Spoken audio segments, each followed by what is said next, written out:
ಇಂದು ಮಧ್ಯಾಹ್ನ ಪ್ರಾಯೋಜಕರು ಸನ್ premium refined sunflower oil, ಸಹ ಪ್ರಾಯೋಜಕರು Malabar gold and diamonds, forks wagon, ocean pearl.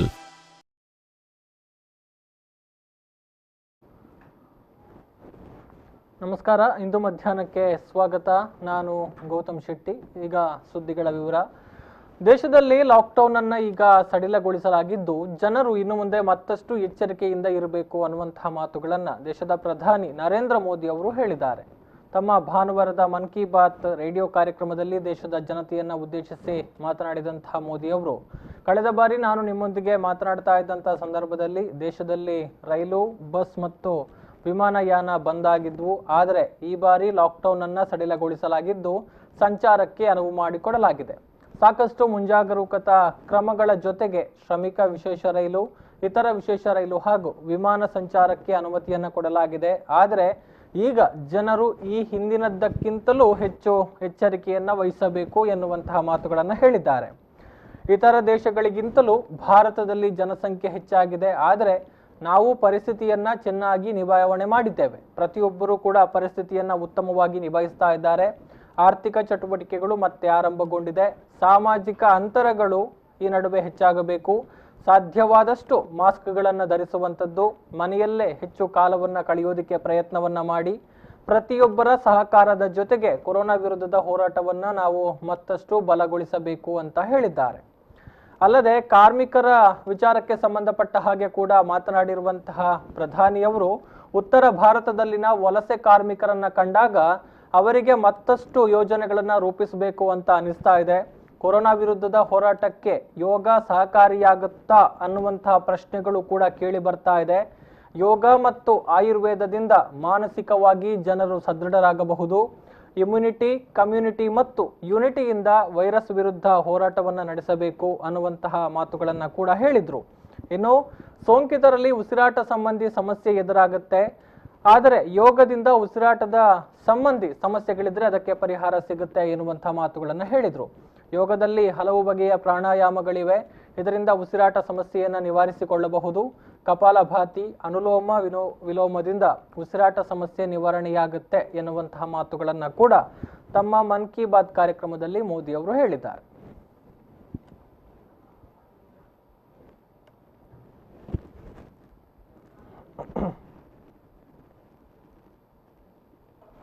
जो दृश्य आज हम देख रहे हैं, इससे देश को अतीत में जो कुछ हुआ उसके अवलोकन और भविष्य के लिए सीखने का अवसर भी मिला है।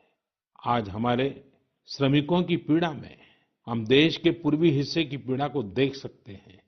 जिस पूर्वी हिस्से में देश का ग्रोथ इंजन बनने की क्षमता है, जिसके श्रमिकों के बाहुबल में देश को नई ऊंचाई पर ले जाने का सामर्थ्य है, उस पूर्वी हिस्से का विकास बहुत आवश्यक है। पूर्वी भारत के विकास से ही देश का संतुलित आर्थिक विकास संभव है। देश ने जब मुझे सेवा का अवसर दिया, तभी से हमने पूर्वी भारत के विकास को प्राथमिकता दी है। मुझे संतोष है कि बीते वर्षों में इस दिशा में बहुत कुछ हुआ है और अब प्रवासी मजदूरों को देखते हुए बहुत कुछ नए कदम उठाना भी आवश्यक हो गया है और हम लगातार उस दिशा में आगे बढ़ रहे हैं। जैसे कहीं श्रमिकों की स्किल मैपिंग का काम हो रहा है, कहीं स्टार्टअप्स इस काम में जुटे हैं, कहीं माइग्रेशन कमीशन बनाने की बात हो रही है। इसके अलावा केंद्र सरकार ने अभी जो फैसले लिए हैं, उससे भी गांवों में रोजगार, स्वरोजगार, लघु उद्योगों से जुड़ी विशाल संभावनाएं खुली हैं। ये फैसले इन स्थितियों के समाधान के लिए हैं, आत्मनिर्भर भारत के लिए हैं। अगर हमारे गांव आत्मनिर्भर होते, हमारे कस्बे, हमारे जिले, हमारे राज्य आत्मनिर्भर होते, तो अनेक समस्याओं ने वो रूप नहीं लिया होता जिस रूप में वो आज हमारे सामने खड़ी है। लेकिन अंधेरे से रोशनी की ओर बढ़ना मानव स्वभाव है। तमाम चुनौतियों के बीच मुझे खुशी है कि आत्मनिर्भर भारत पर आज देश में व्यापक मंथन शुरू हुआ है। लोगों ने अब इसे अपना अभियान बनाना शुरू किया है। इस मिशन का नेतृत्व देशवासी अपने हाथ में ले रहे हैं। बहुत से लोगों ने तो ये भी बताया है कि उन्होंने जो जो सामान उनके इलाके में बनाए जाते हैं, उनकी एक पूरी लिस्ट बना ली है। ये लोग अब इन लोकल प्रोडक्ट्स को ही खरीद रहे हैं और वोकल फॉर लोकल को प्रमोट भी कर रहे हैं। मेक इन इंडिया को बढ़ावा मिले, इसके लिए सब कोई अपना अपना संकल्प जता रहा है। बिहार के हमारे एक साथी श्रीमान हिमांशु ने मुझे नमो ऐप पर लिखा है कि वो एक ऐसा दिन देखना चाहते हैं जब भारत विदेश से आने वाले आयात को कम से कम कर दे, चाहे पेट्रोल, डीजल, ईंधन का आयात हो, इलेक्ट्रॉनिक आइटम्स का आयात हो, यूरिया का आयात हो या फिर खाद्य तेल का आयात हो। मैं उनकी भावनाओं को समझता हूं। हमारे देश में कितनी ही ऐसी चीजें बाहर से आती हैं जिन पर हमारे ईमानदार टैक्स पेयर्स का पैसा खर्च होता है, जिनका विकल्प हम आसानी से भारत में तैयार कर सकते हैं। असम के सुदीप ने मुझे लिखा है कि वो महिलाओं के बनाए हुए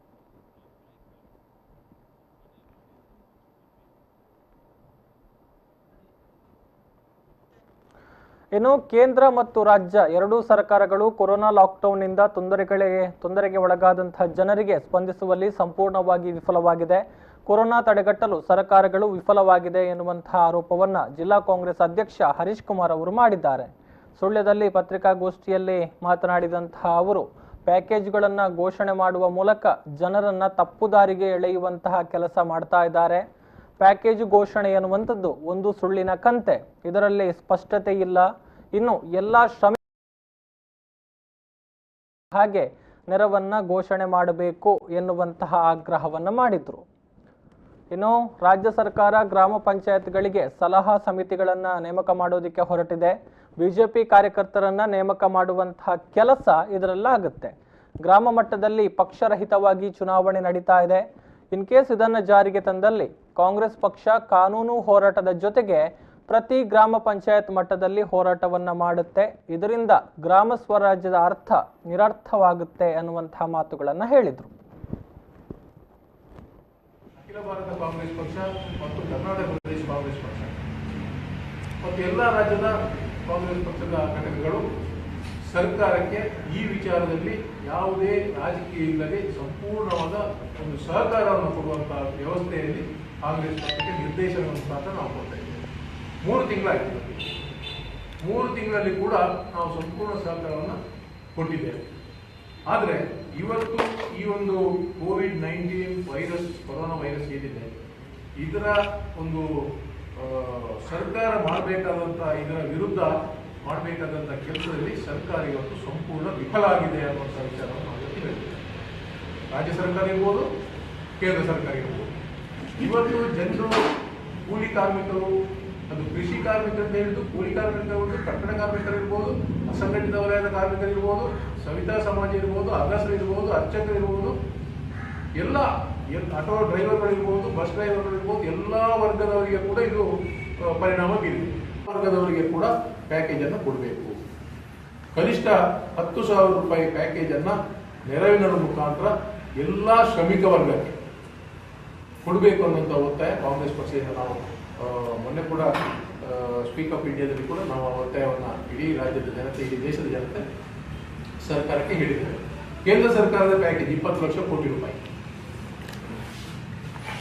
ಇದು ಎಲ್ಲಿಂದ ಕೊಡ್ತಾರೆ, ಯಾರಿಗೆ ಬರ್ತದೆ, ಯಾವ ರೀತಿ ಬರ್ತದೆ ಅನ್ನೋದು ಸ್ಪಷ್ಟತೆ ಇಲ್ಲ. ಪ್ರಧಾನಿಯವರು ಭಾಷಣ ಮಾಡಿ ಹೋದ್ರು, ಮುಂದಿನದನ್ನು ಫೈನಾನ್ಸ್ ಮಿನಿಸ್ಟರ್ ನಿಮಗೆ ವಿವರಿಸ್ತಾರೆ ಅಂತ ಹೇಳಿ 2 ದಿವಸ ಬಿಟ್ಟು ಫೈನಾನ್ಸ್ ಮಿನಿಸ್ಟರ್ ಬಂದರು. ಫೈನಾನ್ಸ್ ಮಿನಿಸ್ಟರ್ ಬಂದದ್ದು ಪ್ರಧಾನಿ ಹೇಳಿದ ವಿಚಾರ.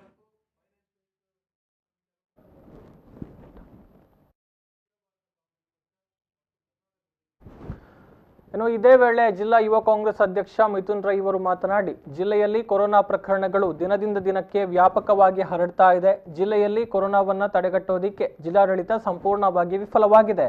ಕೊರೋನಾ ಮೂಲವನ್ನ ಕಂಡುಹಿಡಿಯೋದಿಕ್ಕೆ ಇದುವರೆಗೆ ಸಾಧ್ಯವಾಗ್ತಾ ಇಲ್ಲ. ಸಂಸದರು ಈ ಬಗ್ಗೆ ಮೌನ ವಹಿಸಿದ್ದಾರೆ. ಉಸ್ತುವಾರಿ ಸಚಿವರು ಈ ಬಗ್ಗೆ ತಲೆಯನ್ನೇ ಕೆಡಿಸಿಕೊಂಡಿಲ್ಲ. ಜನರ ಸಮಸ್ಯೆಗಳಿಗೆ ಸಂಸದರ ಸ್ಪಂದನೆಯೇ ಇಲ್ಲ ಎನ್ನುವಂತಹ ಒಂದು ಆರೋಪವನ್ನು ಮಾಡಿದರು. ಅದೇ ರೀತಿ ಬಿಜೆಪಿ ಸರ್ಕಾರ ಈ ಕೊರೋನಾ ಮಹಾಮಾರಿಯನ್ನು ಎದುರಿಸುವಲ್ಲಿ ಸಂಪೂರ್ಣವಾಗಿ ವಿಫಲರಾಗಿದೆ. ನಮ್ಮ ಸಂಸದರು ಕಳೆದ 3 ತಿಂಗಳಿಂದ ನಾನು ಎಷ್ಟು ಪತ್ರಿಕಾಗೋಷ್ಠಿ ಕರೆದಿದ್ದಾರೆ ಕೂಡ ಮಾಹಿತಿ ನಮಗಿಲ್ಲ. ಯಾವ ರೀತಿಯಲ್ಲಿ ಜನರ ಸಮಸ್ಯೆಗಳಿಗೆ ಸ್ಪಂದಿಸಿದ್ದಾರೆ ಎಂಬ ಮಾಹಿತಿ ಕೂಡ ಇಲ್ಲ.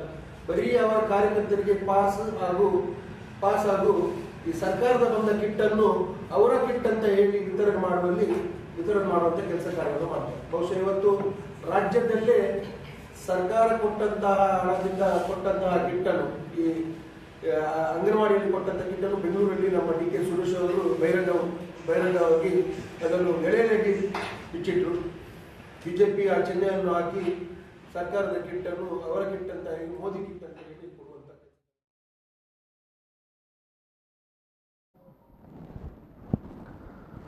ಇನ್ನು ಸುದ್ದಿಗೋಷ್ಠಿಯಲ್ಲಿ ಸುಳ್ಯ ಬ್ಲಾಕ್ ಕಾಂಗ್ರೆಸ್ನ ಅಧ್ಯಕ್ಷ ಎನ್ ಜಯಪ್ರಕಾಶ್ ರೈ, ಮುಖಂಡರಾದ ಧನಂಜಯ ಅಡ್ಪಂಗಾಯ, ಎಂ ವೆಂಕಪ್ಪಗೌಡ, ಭರತ್ ಮುಂಡೋಡಿ, ಪಿಸಿ ಜಯರಾಮ್ ಮೊದಲಾದವರು ಉಪಸ್ಥಿತರಿದ್ದರು.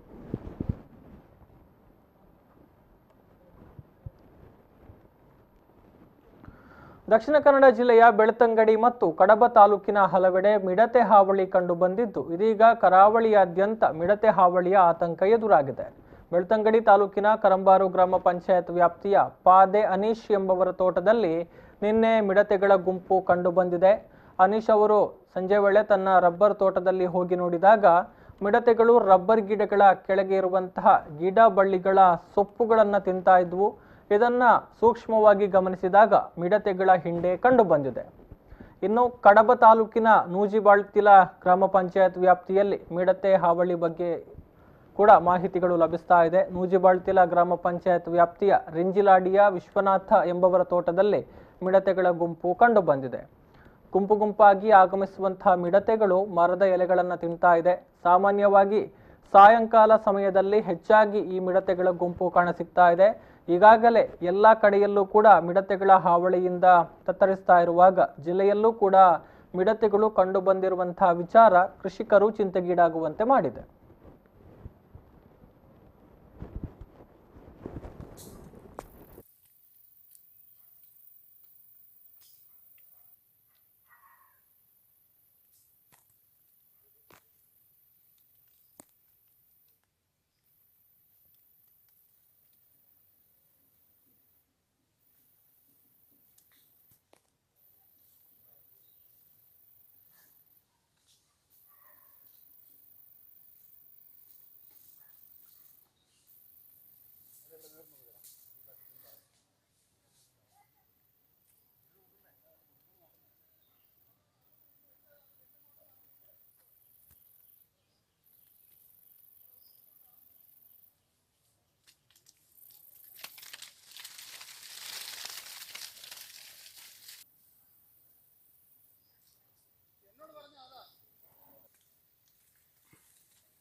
ಇನ್ನು ಪೂರ್ವ ಮುಂಗಾರು ಋತು ಇವತ್ತು ಕೊನೆಗೊಳ್ಳುತ್ತಾ ಇದ್ದು ಅರಬ್ಬಿ ಸಮುದ್ರದಲ್ಲಿ ವಾಯುಭಾರ ಕುಸಿತ ಉಂಟಾಗಿ ಜೂನ್ ಮೊದಲ ವಾರದಲ್ಲೇ ರಾಜ್ಯ ಕರಾವಳಿ ಭಾಗಕ್ಕೆ ಮುಂಗಾರು ಮಾರುತ ಅಪ್ಪಳಿಸುವಂತಹ ಮುನ್ಸೂಚನೆ ಲಭಿಸಿದೆ.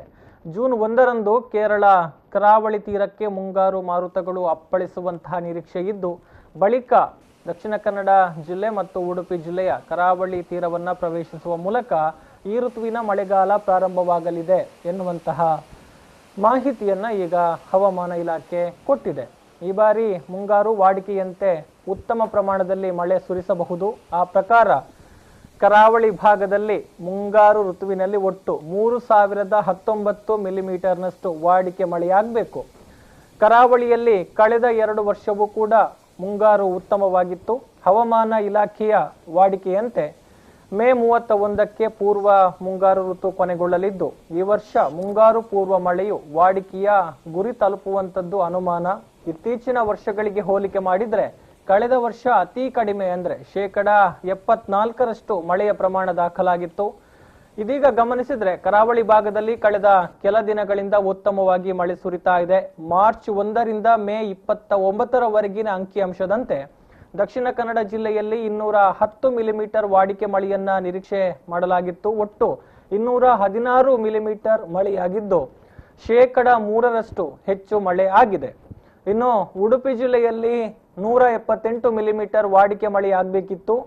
158 ಮಿಲಿಮೀಟರ್ ಮಳೆಯಾಗಿದೆ. 11% ಇಲ್ಲಿ ಮಳೆಯ ಪ್ರಮಾಣ ಕಡಿಮೆಯಾಗಿದೆ ಅನ್ನುವಂಥದ್ದನ್ನು ನಾವು ಗಮನಿಸಬಹುದು.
ಮುಂಗಾರು ಅವಧಿಯಲ್ಲಿ ಆಳ ಸಮುದ್ರ ಯಾಂತ್ರೀಕೃತ ಮೀನುಗಾರಿಕೆಯ ನಿಷೇಧದ ಅವಧಿಯನ್ನ ಜೂನ್ 14ರವರೆಗೆ ಕೇಂದ್ರ ಸರ್ಕಾರ ಮುಂದೂಡಿದ್ರು ಅದರ ಪ್ರಯೋಜನ ಮೀನುಗಾರರಿಗೆ ಸಿಗುವಂತದ್ದು ಅನುಮಾನ. ಯಾಕೆ ಅಂದ್ರೆ ಮೇ 31ರಿಂದ ಅಂದ್ರೆ ಇವತ್ತಿನಿಂದ ಜೂನ್ 4ರವರೆಗೆ ಅರಬ್ಬಿ ಸಮುದ್ರದ ಆಗ್ನೇಯ ಮತ್ತು ಅದರ ಸುತ್ತಮುತ್ತಲಿನ ಪ್ರದೇಶದಲ್ಲಿ ವಾಯುಭಾರ ಕುಸಿತವಾಗುವಂತಹ ಸಂಭವ ಇರೋದ್ರಿಂದ ಮೀನುಗಾರರು ಮೀನುಗಾರಿಕೆ ನಡೆಸೋದಿಕ್ಕೆ ಸಮುದ್ರಕ್ಕೆ ತೆರಳದಂತೆ ಹಾಗೂ ಮೀನುಗಾರಿಕೆಗೆ ತೆರಳಿರುವಂತಹ ಎಲ್ಲ ಮೀನುಗಾರಿಕಾ ಬೋಟ್ಗಳು ಕೂಡಲೇ ದಡ ಸೇರುವಂತೆ ಮೀನುಗಾರಿಕಾ ಇಲಾಖೆ ಈಗ ಮುನ್ನೆಚ್ಚರಿಕೆಯನ್ನ ಕೊಟ್ಟಿದೆ.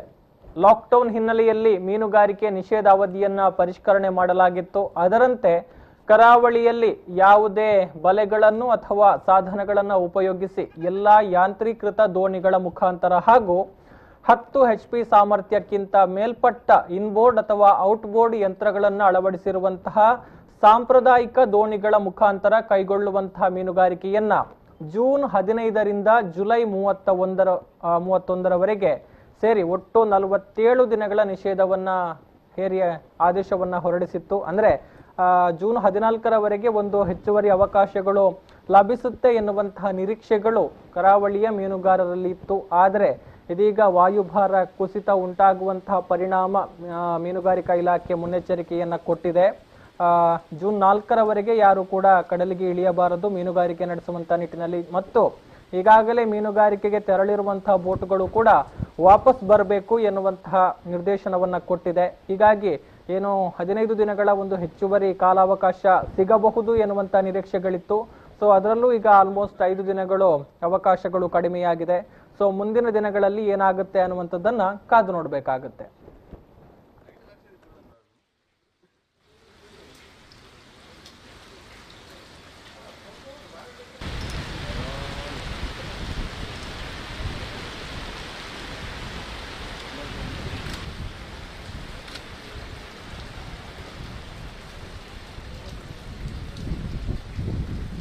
ಕಾಸರಗೋಡು ಬಾರ್ಡರ್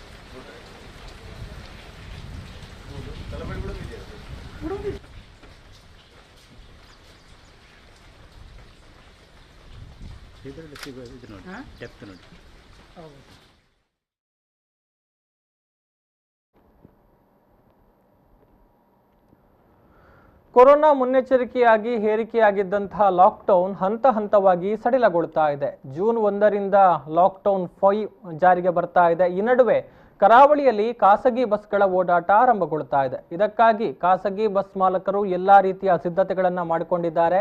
ಈ ನಡುವೆ ಪ್ರಯಾಣಕ್ಕೆ ಅನೇಕ ಮಾರ್ಗಸೂಚಿಗಳನ್ನು ಕೂಡ ಹೊರಡಿಸಲಾಗಿದ್ದು ಸುರಕ್ಷತೆಗೆ ಗರಿಷ್ಠ ಆದ್ಯತೆಯನ್ನು ಕೊಡಲಾಗ್ತಾ ಇದೆ. ಹಾಗಿದ್ರೆ ಬಸ್ಗಳು ಹೇಗೆ ಸಿದ್ಧಗೊಂಡಿದೆ, ಪ್ರಿಪರೇಷನ್ ಹೇಗಿದೆ, ಬನ್ನಿ ನೋಡ್ಕೊಂಡು ಬರೋಣ.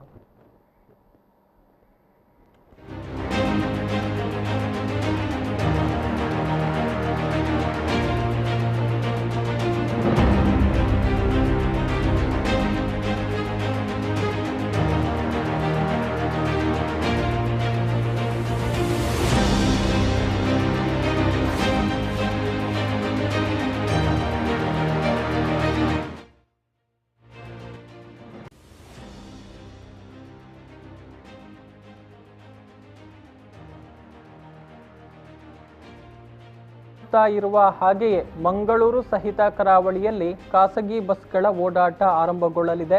ಬಸ್ಗಳನ್ನು ರಸ್ತೆಗೆ ಇಳಿಸುವಂತಹ ಮುನ್ನವೇ ಈಗಾಗಲೇ ಜಿಲ್ಲಾಧಿಕಾರಿಗಳು, ಆರ್ಟಿಒ ಅಧಿಕಾರಿಗಳ ಸಮ್ಮುಖದಲ್ಲಿ ಬಸ್ ಮಾಲಕರ ಸಭೆ ನಡೆದಿದ್ದು ಅನೇಕ ಬೇಡಿಕೆಗಳನ್ನು ಬಸ್ ಮಾಲಕರು ಮುಂದಿಟ್ಟಿದ್ರು. ಆ ಬೇಡಿಕೆಗಳ ಬಗ್ಗೆ ಯಾವುದೇ ಸ್ಪಷ್ಟ ನಿರ್ಧಾರ ಸರ್ಕಾರದಿಂದ ಆಗಿಲ್ಲದೆ ಇದ್ರೂ ಕೂಡ ಬಸ್ ಮಾಲಕರು ಸಾರ್ವಜನಿಕರ ಅನುಕೂಲಕ್ಕಾಗಿ ನಾಳೆಯಿಂದ ಬಸ್ಗಳನ್ನು ರಸ್ತೆಗೆ ಇಳಿಸಲು ನಿರ್ಧರಿಸಿದ್ದಾರೆ. ಅದರಂತೆ ನಾಳೆಯಿಂದಲೇ ಬಸ್ಗಳ ಸಂಚಾರ ಅವಿಭಜಿತ ಜಿಲ್ಲೆಯಲ್ಲಿ ಆರಂಭಗೊಳ್ಳಲಿದೆ.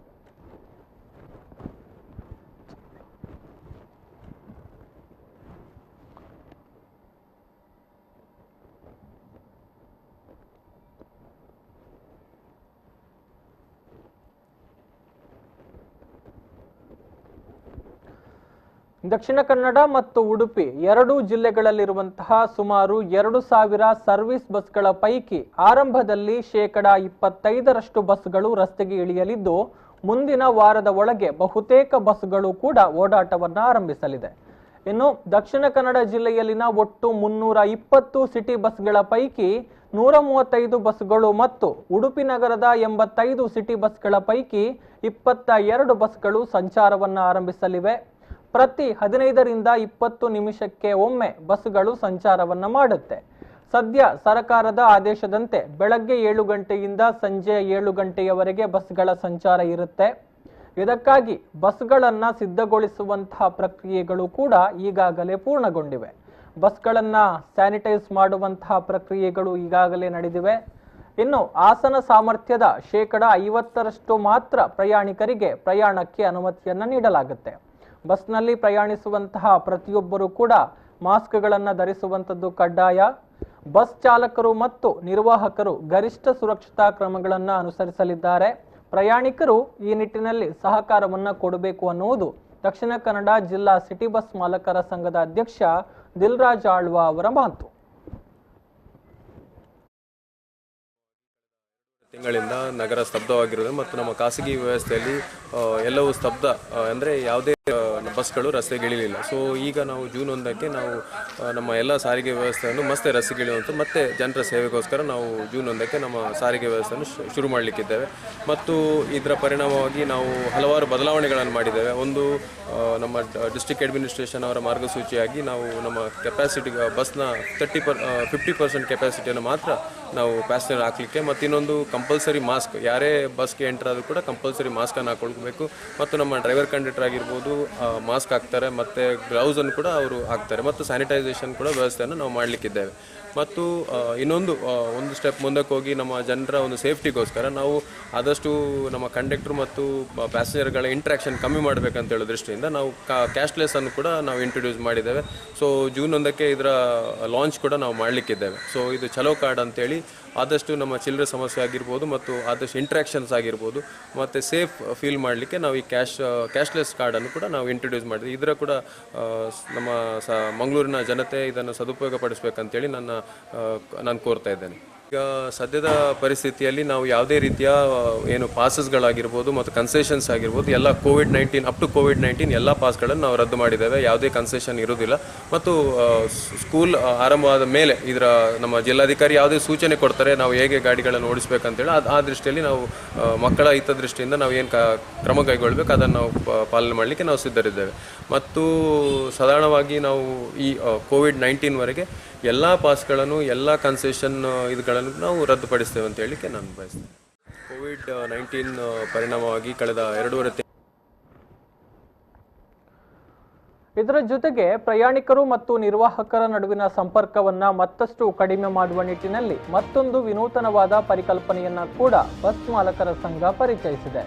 ಚಲೋ ಕಾರ್ಡ್ ಎನ್ನುವಂತಹ ರಿಚಾರ್ಜ್ ಕಾರ್ಡ್ ಅನ್ನ ಪ್ರಯಾಣಿಕರಿಗೆ ಪರಿಚಯಿಸಲಾಗ್ತಾ ಇದ್ದು, ಆರಂಭದಲ್ಲಿ ಪ್ರಾಯೋಗಿಕವಾಗಿ ಇದನ್ನ ಪ್ರಯಾಣಿಕರಿಗೆ ಉಚಿತವಾಗಿ ನೀಡಲಾಗುತ್ತೆ. ಇದನ್ನ ಮೊಬೈಲ್ನಂತೆ ರಿಚಾರ್ಜ್ ಮಾಡಿಸಿಕೊಳ್ಳಬಹುದು. ಇದಕ್ಕಾಗಿ ಆಂಡ್ರಾಯ್ಡ್ ವ್ಯವಸ್ಥೆ ಇದ್ದು ನಿರ್ವಾಹಕರಿಗೆ ಆಂಡ್ರಾಯ್ಡ್ ಮಿಷಿನ್ ಅನ್ನು ನೀಡಲಾಗುತ್ತೆ. ಪ್ರಯಾಣಿಕರು ತಮ್ಮ ಪ್ರಯಾಣದ ಸ್ಥಳವನ್ನ ಹೇಳಿ ಕಾರ್ಡ್ ನೀಡಿದರೆ ಸಾಕು, ಕ್ಷಣಾರ್ಧದಲ್ಲೇ ಟಿಕೆಟ್ ಲಭಿಸುತ್ತೆ. ಕಾರ್ಡ್ನಿಂದ ಕಡಿತಗೊಂಡಿರುವಂತಹ ಹಣ, ಕಾರ್ಡ್ನಲ್ಲಿ ಉಳಿಕೆಯಾಗಿರುವಂತಹ ಹಣದ ಬಗ್ಗೆಯೂ ಪ್ರಯಾಣಿಕರಿಗೆ ಮಾಹಿತಿ ಲಭಿಸುತ್ತೆ. ಚಲೋ ಕಂಪನಿಯಿಂದ ಮಾಡಿರುವಂಥ ಕಾರ್ಡ್ ಇದು NFC ಟೆಕ್ನಾಲಜಿಯಿಂದ ಮಾಡಿರೋದು. ಇದು ಈಗ ವ್ಯಾಲೆಟ್ ಆಗಿ ಮಂಗಳೂರು ನಗರದಲ್ಲಿ ನಾವು ಲಾಂಚ್ ಮಾಡ್ತಾ ಇದ್ದೀವಿ. ಇದಂದರೆ ನಿಮ್ಗೆ ಕ್ಯಾಶ್ ಬದಲಿಗೆ ಕಾರ್ಡ್ನ ಯೂಸ್ ಮಾಡುವಂಥದ್ದು ಬಸ್ಗಳಲ್ಲಿ. ಇದಕ್ಕೆ ಫಸ್ಟ್ ಈಗ ಇಂಟ್ರಡಕ್ಷನ್ ಆಗಿ ನಾವು ಕಾರ್ಡನ್ನು ಫ್ರೀಯಾಗಿ ಕೊಡ್ತಾ ಇದ್ದೇವೆ. ಮತ್ತು ಅದಕ್ಕೆ ಮಿನಿಮಮ್ ರೀಚಾರ್ಜ್ ಆಗಿ 100 ರೂಪಾಯಿ ಹಾಕಬೇಕು. ನೀವು 100 ರೂಪಾಯಿ ಹಾಕಿದರೆ ನಿಮಗೆ 100 ರೂಪಾಯಿ ಫುಲ್ ಅಮೌಂಟ್ ನಿಮಗೆ ಸಿಗ್ತದೆ. ಅದು ನೀವು ಬಸ್ಸಲ್ಲಿ ಹೋಗಿ ಕಂಡಕ್ಟರ್ ಹತ್ರ ನಿಮ್ಮ ಡೆಸ್ಟಿನೇಷನ್ ಹೇಳಿದ್ರೆ, ಇದು ಕಂಡಕ್ಟರ್ ಹತ್ರ ಈ ಥರ ಆಂಡ್ರಾಯ್ಡ್ ಮೆಷಿನ್ ಇರುತ್ತೆ, ಅದರಲ್ಲಿ ನಿಮ್ಮ ಡೆಸ್ಟಿನೇಷನ್ ಹಾಕ್ತಾರೆ. ಅಲ್ಲಿ ಹಾಕಿದ ಮೇಲೆ ನೀವು ಜಸ್ಟ್ ಕಾರ್ಡ್ ತಗೊಂಡೋಗಿ ಮೆಷಿನ್ ಹತ್ರ ಹೀಗೆ ಜಸ್ಟ್ ಟಚ್ ಮಾಡಿದ್ರೆ, ಜಸ್ಟ್ ಟಚ್ ಮಾಡಿ ಕಂಡಕ್ಟ್ರಲ್ಲಿ ಕಾರ್ಡ್ ಅಂತ ಬಟನ್ ಇರುತ್ತೆ, ಅದನ್ನು ಪ್ರೆಸ್ ಮಾಡಿಕೊಳ್ಳೆ ನಿಮಗೆ ಟಿಕೆಟ್ ಬಂದುಬಿಡುತ್ತೆ. ನಿಮಗೆ ಟಿಕೆಟಲ್ಲಿ ಎಷ್ಟು ಕಟ್ಟಾಗಿದೆ, ನಿಮ್ಮ ಕಾರ್ಡ್ ನಂಬರು, ಬ್ಯಾಲೆನ್ಸ್ ಎಷ್ಟು ಉಳಿದಿದೆ ಎಲ್ಲ ಅದರಲ್ಲಿ ಡೀಟೇಲ್ ಬರುತ್ತೆ. ಇದರಿಂದ ನಿಮಗೆ ಕಂಡಕ್ಟರ್ ಹತ್ರ ಯಾವುದೇ ಕಾಂಟ್ಯಾಕ್ಟ್ ಇರೋದಿಲ್ಲ. ನಿಮ್ಗೀಗ ಫಾರ್ ಎಕ್ಸಾಂಪಲ್ ನೀವು ಬಸ್ಸಲ್ಲಿ ನಿಮ್ಮದು 16 ರೂಪಾಯಿ ಫೇರ್ ಆಯಿತು, ನೀವು 20 ರೂಪಾಯಿ ನೋಟ್ ಕೊಟ್ಟರೆ ಕಂಡಕ್ಟ್ರಿಂದ ವಾಪಸ್ ಚೇಂಜ್ ತೊಗೊಳ್ಬೇಕು. ಆ ಚೇಂಜ್ ಅಂದರೆ ಬೇರೆ ಕಸ್ಟಮರಿಂದನೂ ಅದು ಬಂದಿರ್ಬೋದು, ಅಲ್ಲಿ ಕೋವಿಡ್-19 ಅಂತ ವೈರಸ್ಗಳು ಅದೇನಾದರೂ ಸ್ಪ್ರೆಡ್ ಆಗಿರ್ಬೋದು, ಅದರಿಂದ ಹೆದರಿಕೆ ಇರುತ್ತೆ ಹೇಗೆ ಇದು ಮಾಡೋದು ಅಂತ. ಈ ಕಾರ್ಡಿಂದ ನಿಮ್ಗೆ ಯಾವುದೇ ಅಂಥ ವೈರಸ್ಗಳ ಇದೆ ಯಾವುದೂ ಕಾಂಟ್ಯಾಕ್ಟ್ ಬರೋದಿಲ್ಲ, ಕಂಡಕ್ಟರ್ದು ಕಾಂಟ್ಯಾಕ್ಟ್ ಆಗೋದಿಲ್ಲ, ಯಾವುದೇ ಕರೆನ್ಸಿ.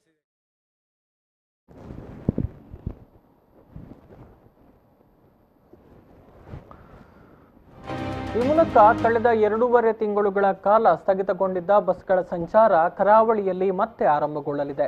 ಈ ಮೂಲಕ ಕೆಲಸ ಇಲ್ಲದೆ ಕಂಗಾಲಾಗಿದ್ದ ಬಸ್ ಚಾಲಕರು, ನಿರ್ವಾಹಕರ ಜೀವನ ಮತ್ತೆ ಹಳಿಗೆ ಮರಳುವಂತಹ ವಿಶ್ವಾಸ ಕೂಡ ಮೂಡ್ತಾ ಇದೆ. ಶರತ್ ಸಾಲಿಯಾನ್, V4 ನ್ಯೂಸ್ 24/7 ಮಂಗಳೂರು.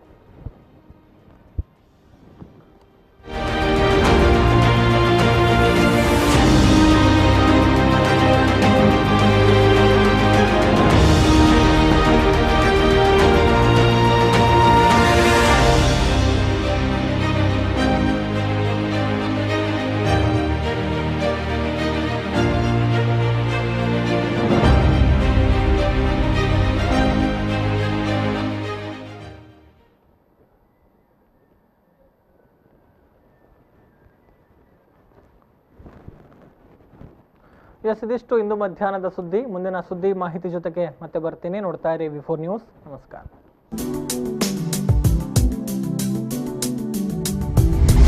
ಇಂದು ಮಧ್ಯಾಹ್ನ ಪ್ರಾಯೋಜಕರು ಸನ್ ಪ್ರೀಮಿಯಂ ರಿಫೈನ್ಡ್ ಸನ್ಫ್ಲವರ್ ಆಯಿಲ್, ಸಹ ಪ್ರಾಯೋಜಕರು Malabar golden diamonds, forks wagon, ocean pearl.